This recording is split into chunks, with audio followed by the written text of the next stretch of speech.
Il-kariga ta' manager hija waħda li titlob responsabbiltajiet kbar, speċjalment meta tkun qed taħdem ma' waħda mill-ikbar kumpaniji fid-dinja fejn jidħol is-safar u l-bejħ bl-imnut. Illum niltaqgħu ma' Isabel Pisani li tokkupa pożizzjoni ta' manager fir-riżorsi umani ma' din il-kumpanija biex niskopru ftit aktar fiex jikkonsisti dan ix-xogħol. Jiena Isabel Pisani, r-rwol tiegħi fil-kumpanija hija tal-manager tal-riżorsi umani u inni naħdem f'dan is-settur għal dawn l-aħħar 37 sena. Jiena nemmen li n-nies hemm barra għadhom ma realizzawx kemm hemm affarijiet x'nistgħu niskopru billi nkomplu nistudjaw ħalli bniedem jevolvi fih innifsu. Inti li tkun qed tagħmilha mhux biex iġġib tiggradwa jew hekk tagħmilha għalik biex inti tkun tista' tifhem aħjar l-affarijiet li tiltaqa' magħhom anke mhux fuq il-post tax-xogħol biss, anke fil-ħajja ta' kuljum. L-ITS li personali għenitni biex nemmen aktar fiha nnifsi, sirt naf anke nies ta' kulturi differenti, sirt naf xi ġifieri iktar teamwork għax inti ċertu modules tkun tista' taħdem ma' nies anke kien hemm anke studenti barranin li tibda tirrealizza li isma' mhux bil-fors tiegħek biss tajjeb, meta tisma' l-opinjoni ta' ħadd ieħor, tirrealizza li inti tista' tieħu l-aħjar minn ta' kulħadd. Meta bdejt f'għand il-kumpanija kelli biss 17-il sena. Inizjalment il-karriera li dejjem kont xtaqt kienet dik ta' mediċina, però l-mamma dak iż-żmien kienet ħassritli totalment, però xorta nista' nabbina ż-żewġ karrieri għal fatt li inti tista' tkun ta' għajnuna għal dak li jkun. Il-fatt li jiena naħdem fid-Dipartiment tar-Riżorsi Umani ħanejn lill-persuna timxi fil-karriera, temmen aktar fiha nnifisha u għaliex le, tmur anke f'karrieri differenti.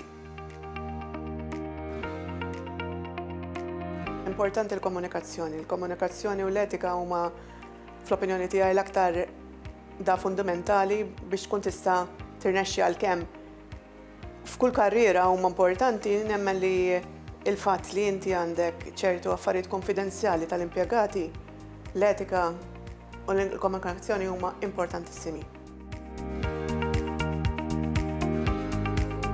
Iż-żmien tal-COVID ma kienx faċli għax inti kellek twaqqaf ċertu nies biex iġġib is-serħan il-moħħ lill-impjegati li aħna fis-settur tat-turiżmu l-ajruport kien magħluq. Allura l-impjegati kellhom jinbagħtu d-dar. Il-komunikazzjoni baqgħet għaddejja għalhekk qedlek li l-komunikazzjoni hija importanti immens. Għax bniedem irid ikun jaf, isma' persuna għandu loan, għandu responsabbiltajiet, se nagħmel jiena ħanitlef l-impjeg, ħanerġa' nsib ruħi fuq il-post tax-xogħol bħalma kont qabel. Ġifieri l-irwol tar-riżors umana huwa importantissimu.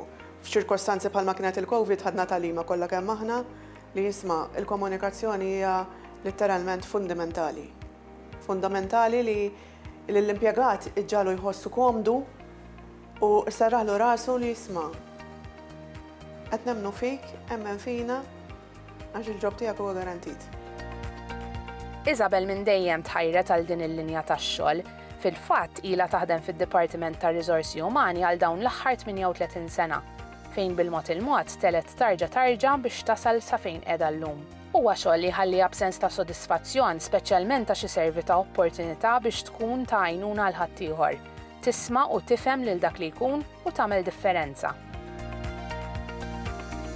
Il-fatt li inti tara impjegati daħlu hawnhekk letteralment tfal, studenti tal-iskola, tarahom jikbru, żminijiet tal-eżamijiet ikunu daqsxejn kritiċi għalihom allura inti tkun tajnuna għalihom, speċjalment meta jkunu l-università tittadatta l-ħinijiet tax-xogħol, iddur letteralment mat-timetable li jkollhom tal-università biex lilhom fl-istess ħin isserħilhom rashom li inti xorta ħadd iggarantilhom il-post tax-xogħol. Huma japprezzaw il-fatt li inti tajthom dik l-opportunità u in the long run tħalli effett pożittiv miż-żewġ naħat. Jiena minn naħa tiegħi bħala manager fir-riżorsi umani kolli s-sodisfazzjon li dawn in-nies l-lum il-ġurnata bl-għajnuna tiegħi fil-rwol li għandi tajthom iċ-ċans li jikbru u jaslu għall-karriera li dejjem xtaqgħu. Jiena nħoss, personalment, nħoss li il-Dipartiment tal-Riżorsi Umani jew imħabba l-lat matern tal-mara huwa aktar adattat tal-mara forsi ma qed jismani hemm barra u raġel ma tantx qed jaqbel miegħi, però hija biss opinjoni tiegħi. Sfidi mara ħassib dejjem, speċjalment meta tkun qed trabbi familja. Meta tkun qed trabbi familja ikollok tfal żgħar, għandek il-ġieri li twassalhom l-iskola, tiġborhom lura mill-iskola, u mbagħad id-dutrina. Ħafna ġieri li inti ma tistax tmur fuq l-imgħallem u tgħidlu isma' ħija jien issa għandi tfal. Ma nistax inkompli bil-da tiegħi. Inti tadatta, issib mezz u min jiġi jgħidlek isma' kif jista' jkun, kif se nlaħħaq issa. Minn hawn jew minn hemm issibu. Tkun inġo fik imma u tgħid jien ħankompli. Il-valuri tal-lejaltà u l-etika huma importanti ħafna. Inti bniedem jiġi jafdak b'ċertu affarijiet li huma sensittivi ħafna, int ma tistax taqbad u tiddeċiedi li l-affarijiet li bniedem jiġi jgħidlek mod konfidenzjali tmur tparlaħħom ma' kulħadd. Allura importanti ħafna li inti kollok il-konfidenzjalità, il-lejaltà li dak li jkun biex anka tiġbed anka il-fiduċja ta' dak li jkun. Jiena fil-ħajja tiegħi role model huwa missieri. Missieri llum m'għadux magħna, però kien persuna li ħadem ma' ħaddiema wkoll. Dejjem kien jisħaq imma ninsewx minn fejn tlaqna, ma nħallux ir-rasna tikbrilna u nżommu ġo moħħna li dak il-persuna tista' tkun inti minn floku. Allura importanti li tgħinu.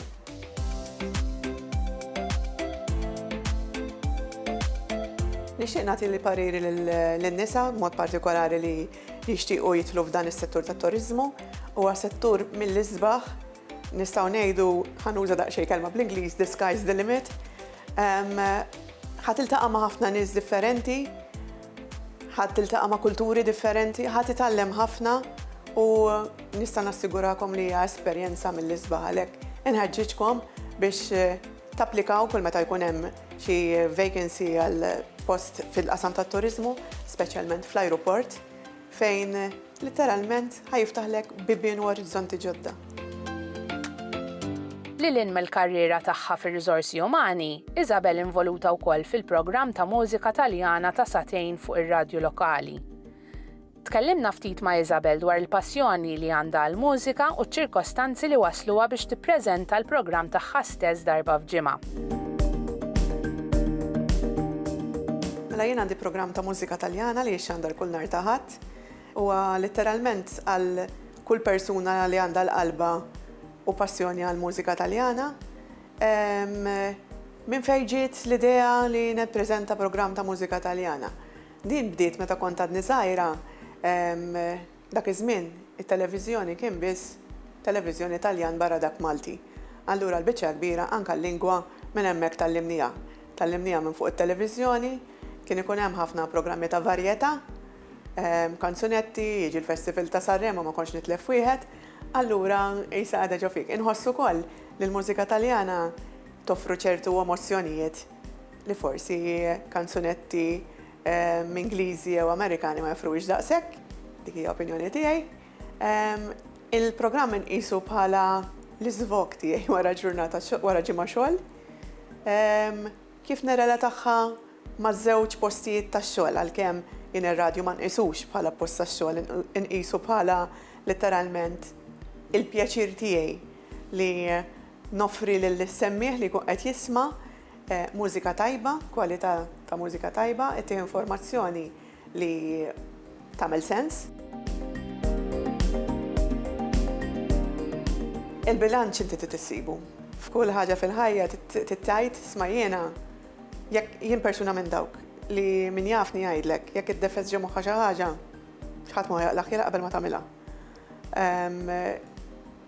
Rabbejt familja, single parent, rajt li t-tifel tiegħi jaddatta jsib il-bilanċ tiegħu llum qiegħed student universitarju, u mbagħad qed isma' jien irid nara l-affarijiet tiegħi wkoll. Allura tgħid ħanara jiena x'inhuma l-affarijiet li jogħġbuni lili. barra x-xogħol tiegħi li nista' ngħid għadni sal-lum nieħu gost immur għax-xogħol. Inkun looking forward dal-programm ta' kull nhar ta' Ħadd, in-nies jieħdu gost jisimgħu lili u nieħu gost inwassal il-messaġġ permezz tal-mużika. Issa li ltqajna ma' Isabel u sirna nafu ftit aktar dwar id-dinja tar-riżorsi umani u d-dinja tar-radju, inħeġġukom tinaqdu magħna l-episodju tal-ġimgħa d-dieħla fejn se niltaqgħu mal-mistiedna li jmiss u nimirħu f'dinja b'xeħta kemm xejn differenti. Narawkom.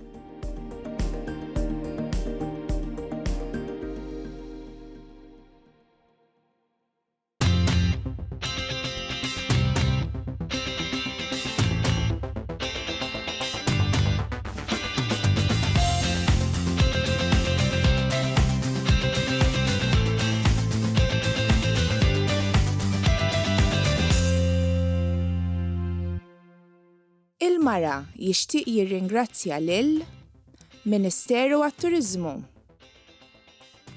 lil Malta Tourism Authority u l-Institute of Tourism Studies.